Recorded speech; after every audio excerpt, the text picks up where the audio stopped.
Olá, amigo aqui do canal do Zé. Com imenso prazer eu tô aqui novamente para apresentar para você o segundo episódio da série A Mediunidade Segundo os Médiuns.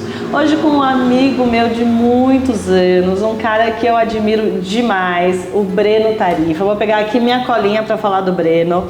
Ele tem 44 anos, é kardecista.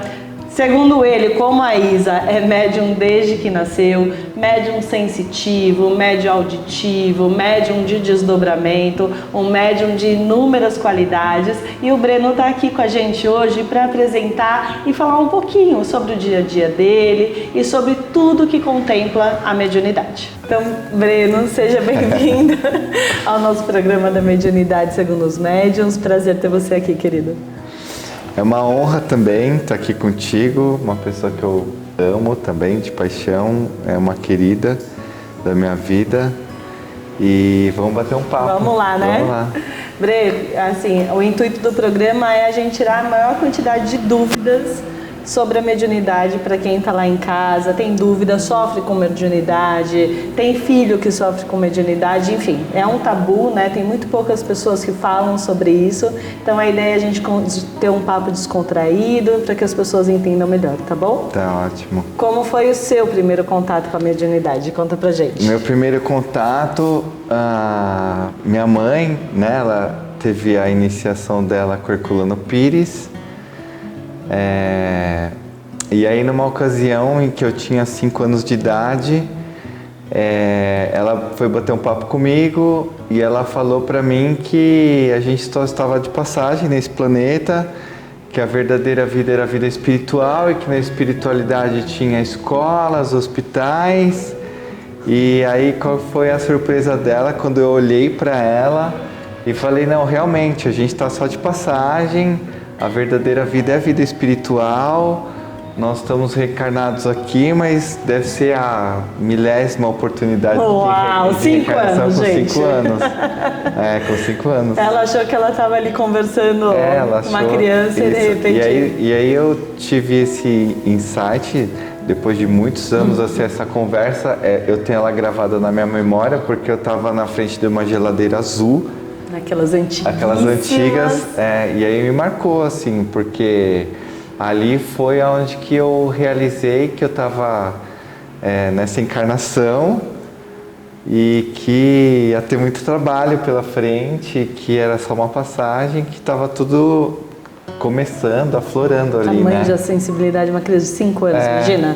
Pois é. Né? Você quase não sabe nem falar e já tem esse discernimento todo, né? Já tinha, desde muito cedo, assim, muito cedo mesmo. E sua mãe, então, era médium e você começou a vida espiritual? Não, minha mãe sensitiva, ela participava do trabalho mediúnico na qualidade de esclarecedora, algumas pessoas falam como doutrinador, né?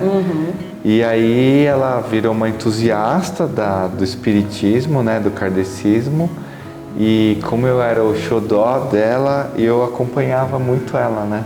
Que legal. E acompanhava e fui lendo, e fui estudando, e fui participando dos trabalhos e das palestras e fui desenvolvendo, né? Gente, veja uma coisa interessante, quando eu perguntei para ele se a mãe dele era médium, né? Ele disse não. Ela era sensitiva. Médium, e né? percebam que tem essa confusão, né, Breno? Porque às vezes a gente acha que médium é só aquele que incorpora. Não, tem vários. Quantos tipos de mediunidade a gente estava falando agora? Eu já li que, não sei se são 88 ou 95 tipos de mediunidade. Exato. Todos nós somos médiums, todos. Exato. E cada um com uma mediunidade aflorada, né? Isso, então a gente tem que parar de confundir mediunidade com incorporação, né? Que é só uma qualidade. É uma qualidade do médium, exatamente. E eu estava aqui conversando com o Breno, que a gente fala, né? Enquanto faz uma coisa, faz outra, a gente conversa. E a gente estava falando sobre o quanto a presença dele traz pra gente uma sensação de segurança, né? E essa sensação de segurança que a gente tem ao estar ao lado do Breno, espero que um dia vocês possam estar, é mediúnica, né? Vem através da parte espiritual. Então, quando ele chega, você já chega com tudo isso em volta de você que traz essa sensação. Você tem essa noção? É algo nítido para você? Não, nítido não é, mas eu sei dessa segurança que eu desperto nas pessoas. Sei, sim. ela é real, ela acontece. E... Te traz problemas? Não, pelo contrário, né? Não, pelo contrário, me causa muita tranquilidade, assim, e traz situações de segurança mesmo, assim, de um ambiente tranquilo, seguro. Que bom. É isso, É muito gostoso. E Bre, você também me disse, antes da gente começar a entrevista, eu estava aqui batendo um papo e eu perguntei, você é médium? Ele também me disse não, tá bom? Aí a gente descobriu que ele é médium sensitivo, que ele faz desdobramento à noite, que ele é médium de fala, né? Que ele recebe as informações e fala e consegue explicar e consegue doutrinar os espíritos. Sim. Conta aí, como que foi que você desenvolveu, como você lida com isso no dia a dia? É numa religião, não é? Conta um pouquinho pra quem tá em casa. Então, eu frequento a casa espírita desde criança.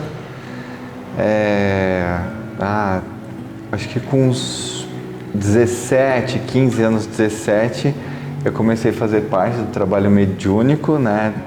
Que é conhecido como mesa branca, né? Mas Sim. A gente chama de desobsessão, né? O trabalho de mesa de desobsessão, mesa né? de desobsessão, onde tem um médium de transporte, que ele recebe o espírito e a gente se comunica com esse espírito.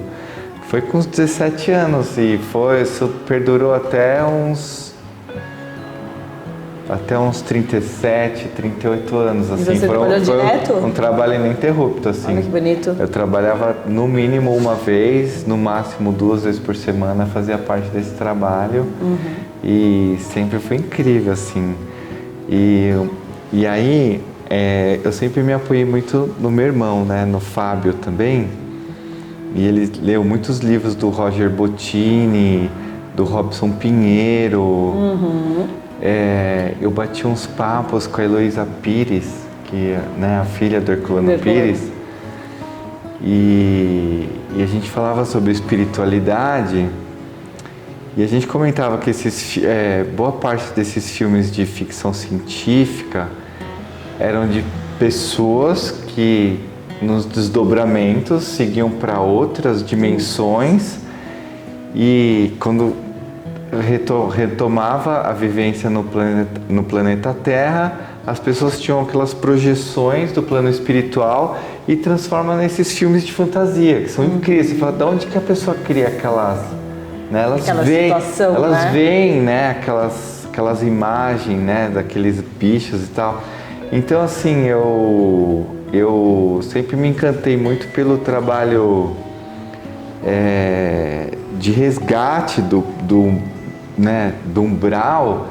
E aí, assim, eu passei anos a fio, assim, antes de dormir, eu me ajoelhava no chão e pedia para fazer parte dessa equipe de resgate que ia para o umbral. Olha que interessante, gente. Eu fiz muito. Mas... E você ia? Então, eu não tenho essa memória tão viva assim, mas eu pedia todas as noites para fazer parte.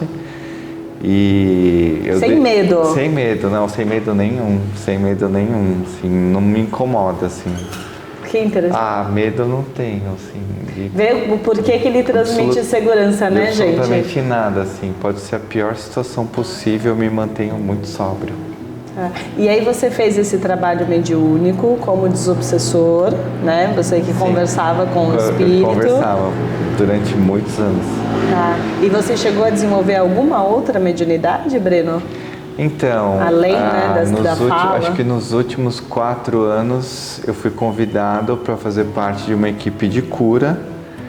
E aí a dinâmica é mais ou menos assim, as pessoas chegam na casa, tomam um passe, assistem a palestra e sobem pro tratamento. Tá bom. As pessoas são chamadas, entra 5, 7 pessoas por vez, deitam nas macas, a gente tem um trabalho de imposição, de canalização de mãos. E eu estou nesse trabalho hoje. Hoje você está nesse trabalho? Hoje é só esse, basicamente esse. Só. E qual a sensação? Você sente a doença do outro? Você sente a energia passando pela sua mão? Explica essa mediunidade da cura, né? Que é uma mediunidade comum em muitos médios, mas mal trabalhada às vezes. Essa sensibilidade, ela se reveste assim de muitas emoções assim no corpo físico. Durante o trabalho eu vou fazendo as orações, né? E aí eu sinto minha mão esquentar e às vezes eu sinto movimentos involuntários da mão indo em determinadas partes do corpo da pessoa. E assim, eu tenho eu nunca acho que sou eu que... Eu tenho esse problema, assim, sabe? Conta pra gente. Não, eu tenho esse problema comigo Só estamos nós dois aqui, conta pra gente. Achar que isso, não, justamente pensar que isso não é mediunidade, mas né? Claro que é. É mediunidade, eu preciso encarar isso de uma maneira um pouco diferente. Eu tenho um grande amigo, assim, que ele fala assim pra mim, cara, você despertou a minha espiritualidade, você despertou uma visão de planeta que eu nunca tive, que eu nunca liguei. Hoje eu sento para orar por você, assim, não orar para mim, mas eu oro porque você trouxe isso para mim. Então, assim, eu sei que eu tenho esse potencial de despertar no mínimo a espiritualidade das pessoas. E em poucas horas ou em poucas falas, assim. E eu sou entusiasta, assim, da espiritualidade. Eu sou apaixonado, assim, pela continuidade da vida. Talvez seja isso que não me traga nenhum medo, assim, de saber que daqui a pouco a gente está em outra dimensão. Só muda a dimensão, né, André? E a gente teve aqui de passagem. Gente, vejam como é interessante, né? A todo momento ele não se reconhece enquanto médium. Não. Né? Mesmo tendo todo esse potencial, essa sensibilidade, esse lugar onde ele traz a segurança, onde ele desperta a espiritualidade do outro, ele ainda não consegue reconhecer isso dentro dele. Não, e tem outra coisa, assim, eu sei lidar com as pessoas... olhando assim, eu sei ler uma pessoa, sei ler outra pessoa, aí eu sei administrar o ânimo dessa ou dessa para que haja uma confluência, uma harmonia, sabe? E acontece? Acontece. Muito bom. Eu consigo fazer. É engraçado, né? É engraçado. Não tinha. Eu me anulo, assim. Você se anula, Eu me anulo. A gente vai conversar aqui um pouquinho sobre ele se anular e a gente já volta, tá bom? Só uma pausa para tomar uma água e a gente já volta aqui com o Breno, pessoal. Oi, gente, voltando aqui com o Breno. Passei o intervalo tentando convencer ele de que ele é médium, tô quase conseguindo. Gente, como todo mundo sabe, então nós somos compostos, né, pelo corpo material, pelo perispírito e pelo espírito, né? Então o perispírito ele envolve o nosso corpo material, ele é mais fluido, né? Ele é um corpo material, mas mais fluido, e quanto mais perto da vibração da Terra a gente vai ficando mais denso, ele fica, e quanto mais a gente vai acessando lugares sensíveis, mais ele vai ficando vaporizado, né? Uma coisa que você não consegue ver em si.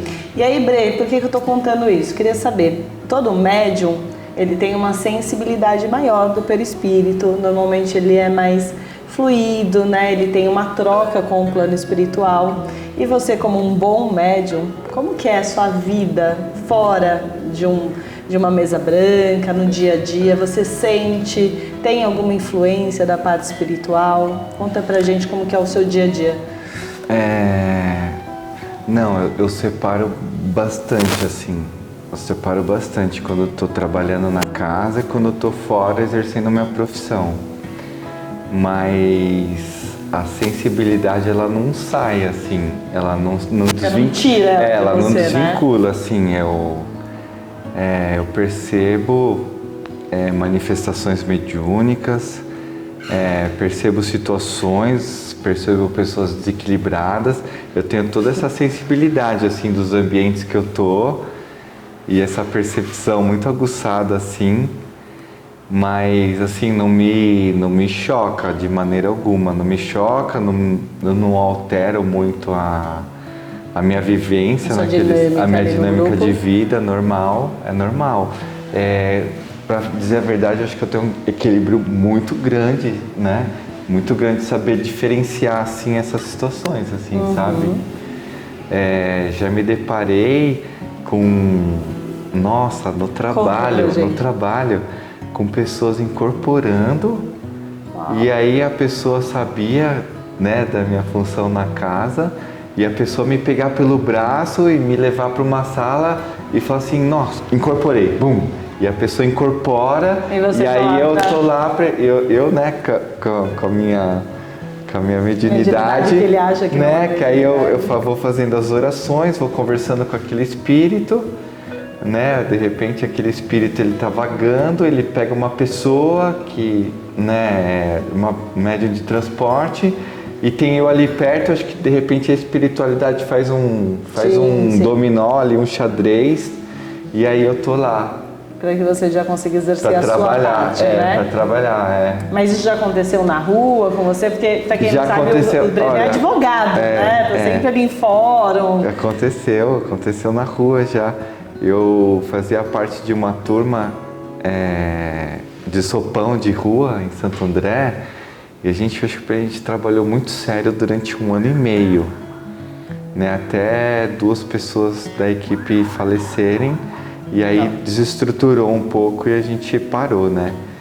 E aí a gente ia entregar sopa e eu acho que 90% das pessoas que estão em situações de rua, mendigos, drogados, muitos deles, eles estão numa situação de mediúnica ali, né? E vibrando naquele lugar mais baixo, mais lugar lento, mais baixo.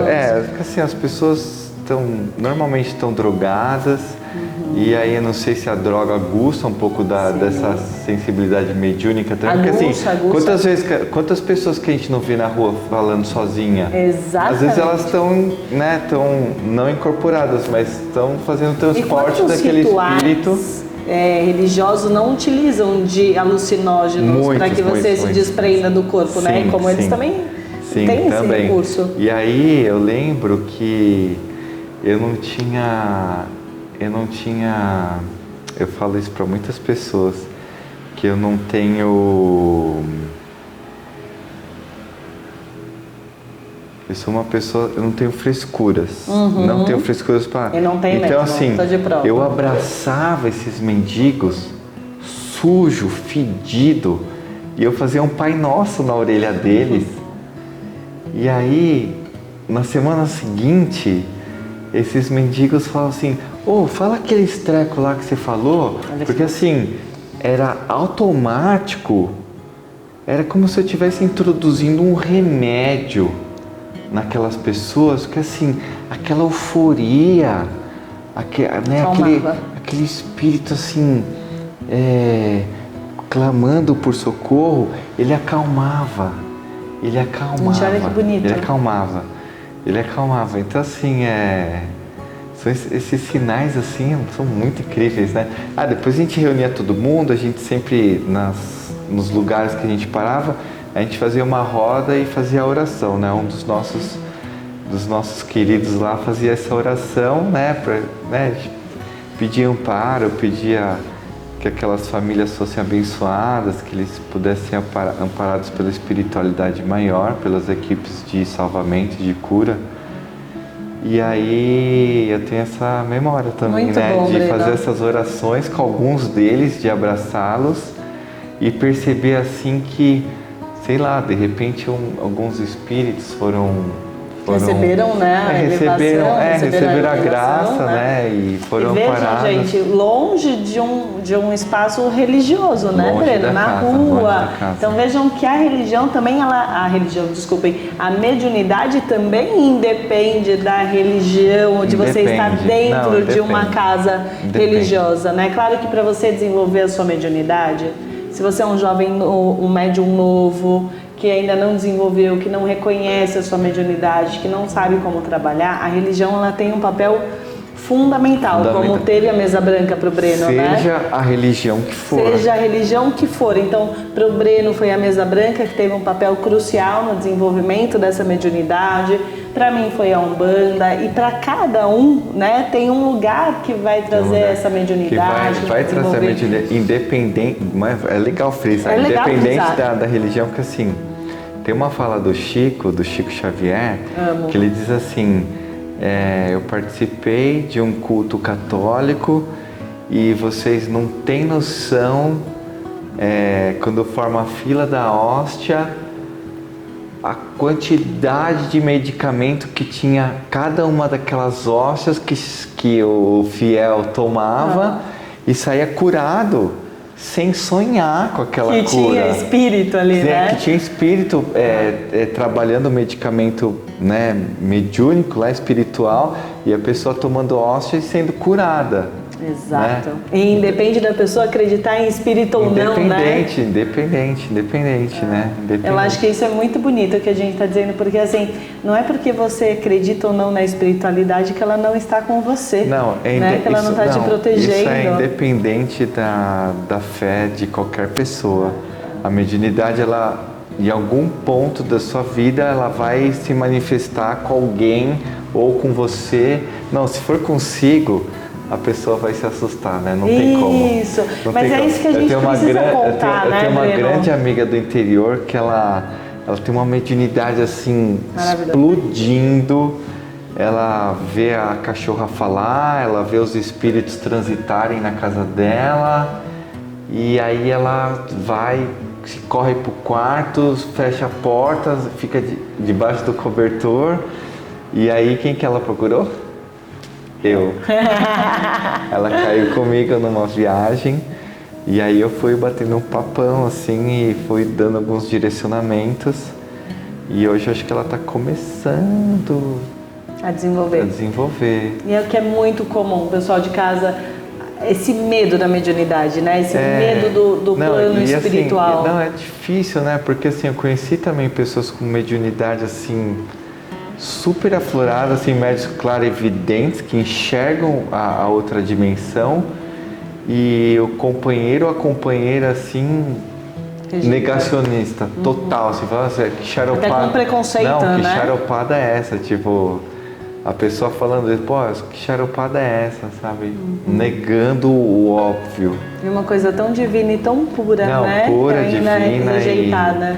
Porque, querendo ou não, a pessoa crendo ou não na religiosidade ou nas outras dimensões ou na continuidade da vida, na espiritualidade, ela vai acabar se deparando, e vai escutar e vai, né, acaba virando um conflito, né? E tem as pessoas que conheci também com uma mediunidade muito aflorada, provavelmente médiuns de transporte, que não exerceram a vida toda e adoeceram no final da vida, Porque o corpo fica muito suscetível, nossa, né? A doença, quando você não troca com o plano espiritual. Porque você vem com a missão desse trabalho. Uhum. E isso, gente, vejam, não é uma ameaça, tá bom? Não, ninguém está dizendo assim, se você não trabalhar a sua mediunidade, você vai ficar doente, ou sua vida não vai dar certo, né? Sua vida não vai pra frente. Não tem nada disso. Mas o corpo foi feito, né? O corpo material e o seu perispírito enquanto médium veio para que você exerça a sua mediunidade.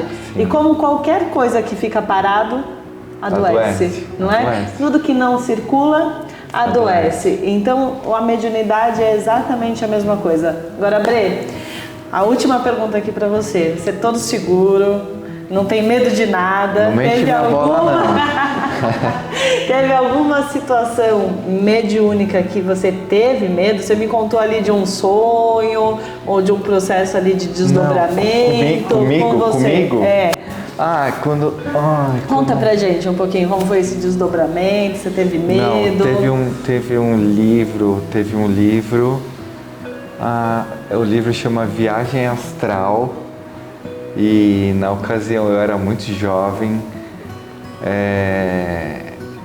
E esse livro ele me deixava num estado de encantamento assim, muito grande, e aí ele me trazia sonolência, e na sonolência eu me desdobrava para o plano espiritual, e assim, teve uma ocasião específica assim que a hora que eu acordei, eu olhei para o meu corpo, eu estava como se eu tivesse, hoje na ocasião, eu tinha a sensação de que eu estava volitando, meu corpo estava 2 palmos em cima da cama, aí eu acordei e caí. E teve a sensação quando eu acordei assim, eu falei assim, nossa, eu tô voando. Aí eu tive a sensação da queda, de bater no colchão, Eu falei, não, cara, tava voando. Mas assim, hoje eu acho que o meu espírito tava desdobrado, né? Eu tava deitado na cama. E aí teve um choque entre Mas Kardec descreve várias manifestações mediúnicas de elevação, inclusive da matéria. Da matéria. Inclusive a matéria. Na ocasião eu tinha assim, certeza absoluta que meu corpo tava pairando no ar, assim. E aí deu medo? Então, não, a sensação não foi de medo, a sensação foi de estou voando. Que legal! Nossa, tô voando. Meu Deus, eu preciso descer, sabe? Muito bom. Esse fato foi bastante interessante. E... Mais algum que você lembra? Eu pratiquei arte marcial a vida toda, né? E uma ocasião minha mãe me ligou e falou assim, corre pra creche que o fulano de tal tá vindo mediunizado, ele tá dirigindo e ele fez um escândalo na faculdade e aí ele conseguiu ligar, mas alguém vai ter que segurá-lo. E aí eu lembro, eu saí correndo, peguei o carro, fui até o local. E aí a gente ficou na rua, né? Ficou eu, os pais desse garoto e mais algumas pessoas que eram do trabalho mediúnico também. E aí esse garoto, ele subiu a rua assim, com o carro 100% desgovernado, mas provavelmente algum espírito estava dirigindo. E aí ele encostou assim o carro, ele saiu do carro, ele corria na rua assim e ninguém conseguia pegar. Que loucura. E aí eu fui, peguei, ele estava muito mediunizado, né? E aí eu consegui pegá-lo, aí levei para dentro da casa, aí as pessoas estavam preparadas, fizeram as orações e eu imobilizando esse colega, né? Ele é um amigo hoje, já era amigo da época, mas assim, eu tive que imobilizá-lo no chão, porque assim, o ímpeto era de bater em todo mundo. E aí ele me atacou. Teve que conter, ele me atacou muito assim, verbalmente, né? E eu contendo ele assim no chão para ele não agredir as demais pessoas que estavam no ambiente, sabe? E aí conseguiu tirar? Aí conseguiu tirar, não sei precisar quantos minutos aconteceram isso, mas foi um negócio assim bastante impactante. Muito bom. Gente, a delícia a conversa, a gente ficaria aqui horas, acho que vai ter que ter mais uns 3 episódios com o Breno. Bre, obrigada. Uma delícia. Nem eu sabia de tudo isso, viu, gente? Gratiluz. Mas muito obrigada. Legal. Assim, o Breno amo de paixão também, é uma criatura que apareceu na minha vida por outras circunstâncias. Mas a gente nunca mais se desgrudou e que bom que trouxe um pouquinho mais de aprendizado para quem está ali. Obrigada por aceitar o convite, né? Que eu sei que relutou ali, mas ele veio. Obrigada, viu, Bre? Quer falar alguma coisa? Não, as pessoas estejam mais abertas nessas situações. Eu entendo que o planeta está numa fase de transição assim muito próxima e que eu acho que as pessoas não podem perder a fé agora, assim, se puderem orar um pouco mais para ajudar nessa transição, ajudar a sustentar pensamentos positivos, não perder a fé e acreditar na espiritualidade e no Criador, no Arquiteto, Deus, Yao e Yalcha. Seja lá a nomenclatura que vocês acreditarem, mas que as coisas aconteçam de uma maneira mais amorosa, sem tanto sofrimento. Obrigada, meu amigo. Gente, até o próximo episódio. Que o Zé esteja comigo, com você e com todos nós. Até.